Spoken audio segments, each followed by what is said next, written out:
This is Hidden Killers Week in Review. A look back at the most prolific stories of the week. This is Hidden Killers with Tony Brueski. Here now, Tony Brueski. You ever meet someone who seems like they've been practicing for prison their whole life? That's a picture starting to emerge of Bryan Kohberger. Not just the accused killer in the Idaho student murders, but a guy who may have always been building towards this moment. Obsessed with criminal psychology, isolated from real connection, desperate to be seen, and now locked away with nothing but time, books, and the attention of a nation still trying to figure him out. In this episode, we're digging into some of the deeper psychological terrain, the failed social attempts, the comparisons to Elliot Rodger, the supreme gentleman label that floats around incel forums, and we're asking a blunt question. Was Bryan Kohberger an incel or just a guy who couldn't connect and took it personally? We're going to be talking to Howard Blum, New York Times best-selling author, whose deep reporting on Kohberger's background gives us rare insight into his failed attempts to fit in. The pool parties, the awkward interviews, the internships that didn't materialize, and Robin Dreeke, former FBI special agent, chief of the Counterintelligence Behavioral Analysis Program, breaking down how that kind of chronic rejection, especially for someone obsessed with being exceptional, can twist into resentment or worse, into motive. We don't stop there. We ask the harder question most people avoid. You could sit face to face with Kohberger right now. What would you ask him? Howard's got an answer, and he's dead serious about wanting that conversation someday. We'll hear about that. We also get real about what comes next, not in court. That's about done, but in prison. Because the haunting irony here is that Kohberger might actually be comfortable behind bars. Structure, routine, books, no messy social rejection, just quiet time to imagine himself as the expert he always wanted to be. Maybe even giving interviews of his own in a decade or two. And for families still grieving, for a public still trying to connect the dots that possibly, or the possibility of Kohberger crafting his legacy from a cell feels like salt in the wound. So the question today isn't just, was he an incel? It's what happens when someone who's been failing at life finally finds purpose in becoming a monster. Let's get into it. Elliot Rodger, another big focus of this case. He, of course, was one of the incel, as the incels call them, what the supreme gentleman, I think, is the bizarre term that they have for this character. He was obviously another individual that has been compared to Kohberger quite a bit, and a lot of people have been wondering, us included since the beginning, is Kohberger an incel? And you get to the definition of incel. Is it someone that's interacting on these online forums, or just a way of thinking? Would you, from everything you've investigated and understanding of what an incel is, and not just a label, is that the ideology that was behind a lot of Kohberger's motives, this hate, this resentment for women that drove his actions? I don't think so, actually. No? I think he's tried to find a girlfriend. Mm-hmm. The pool party behavior, he was looking. He just couldn't quite make it. He just didn't have the nerve to do it. I don't think he was an incel who was willing to live his life without women. He kept on trying. And again, just like being a professor, keeps on trying and failing. That hyped up his state to take action. We've heard some reporting now from individuals who had interacted with him, specifically the WSU Police Chief Gary Jenkins, that was interviewed about the hiring Kohberger possibly on as an internship. But they didn't hire him due to his awkward social demeanor in smaller terms. In hindsight, I'm curious what your thoughts on that. Does that detail align with what you've learned about Kohberger's personality, his traits, his lack of rapport, and everything did not bring him in for even this area of law enforcement? First, that story by the officer talking I mean, that's that's really stretching a news story. I think he had nothing really to add. The guy was awkward on a Zoom conversation, or his version of awkward. People can listen to this and say I'm awkward. I mean, I think they're trying to make something out of nothing. It shows our desperation to get new facts. Now that the gag order has been lifted, I'm waiting for the first substantive revelation. I don't think that was one. No, Robin? Yeah, as we keep going through this, and I'm with you, Howard, on the incel. I just didn't see a lot of his fixation on that either.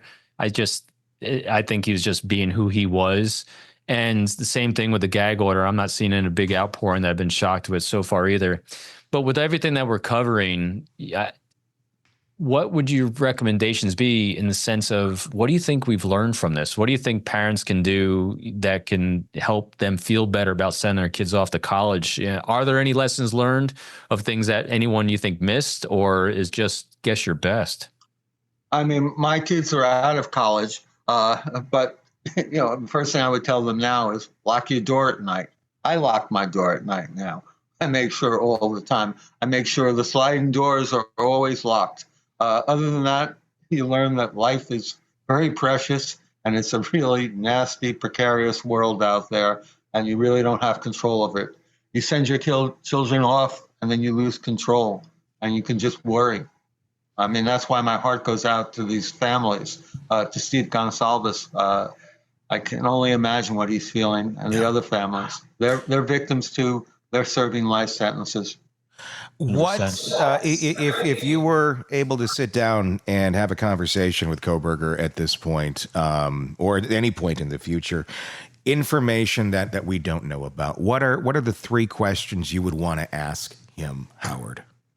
Well, I hope that day comes. Yeah. If he's listening, I'd love to speak with you. I'll go to visit you wherever you are. First question is why? Why did you want to become a killer? Second question again is why? Why these children, students? And then why at this point in your life did you finally feel you had to do this? What kind of reaction, what kind of answers do you think you would get from him if you were just to theorize? I think there will be a time in his life where he'll be very introspective. I think he will share things. Might not be for a while. It might not be to me, but I think that there'll be a time in his life where he'll want to talk, where he'll want to make sense of all this. I mean, he's a graduate student. He studied how criminals worked, how criminals' minds worked. We all know those questions that he asked for his master's thesis that he sent out to people in jail. I think he'll start to ask those questions of himself, and he'll work out some sort of answers. He'll have plenty of time to think. Lots to unpack. Robin? So as we're kind of going through the arc of his life and where it's at now, what do you think, again, just from your experience, what do you think the life behind bars and prison is going to be like for him? Is it going to be smooth, not smooth? The worst thing that everyone thinks is he's going to enjoy it. What do you think? I think he will enjoy the fact of a sheltered situation where it's under control, where he can read and study, and he can become a forensic psychologist. He can think about his own crime and become a peer of all the people he aspired to. How the jail population will treat him, that would be up to the Idaho authorities, how much protection they will give him, how isolated they will keep him. I don't know how successfully they can do that. So let's sit with the uncomfortable truth. Bryan Kohberger may have finally found peace in prison. That's not to say he's happy, but there's a version of this where life behind bars gives him exactly what he's always craved: structure, status, and attention, without the risk of rejection. No awkward pool parties, no failed internships, just long stretches of time to think, study, and reframe his crime as a kind of twisted academic achievement. His doctoral dissertation in blood. What Howard pointed out, and Robin helped sharpen, is that Kohberger wasn't necessarily part of some official incel subculture. He wasn't out posting screeds on forums or identifying with that ideology outright. But the psychology, the alienation, the entitlement, the internalized rage that builds from never quite measuring up socially or romantically, that was there. When it all boiled over, it boiled ugly. And what's worse, he tried, he wanted to fit in, he just couldn't get there. And rather than walk away, he turned it inward, then projected it outward in the most violent way imaginable. The haunting part is what comes next, because if this really was about control, about constructing a myth around himself, about becoming a somebody after a life of being invisible, then what happens when we keep talking about him? When he gets book deals written about him, media attention, psych profiles, are we feeding it? Or are we just trying to make sense of a senseless act? Howard said something that stuck with me. He believes Kohberger will talk someday. And when he does, it won't be some spontaneous confession.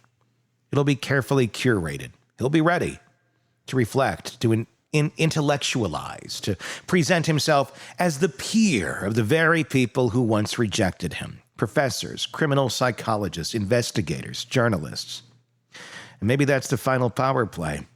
Not the murders, but the aftermath, the legacy. So what can we do with that? Lock our doors, yes. Teach our kids that life is precarious, sure.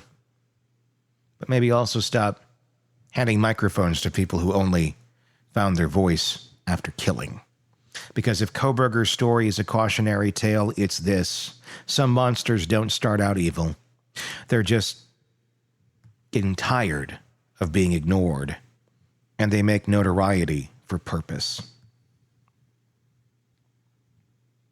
Thanks to Howard Blum for not flinching from the hard questions, and to Robin Drake for reminding us that the most dangerous minds aren't always the loudest. They're the ones still writing their stories in silence.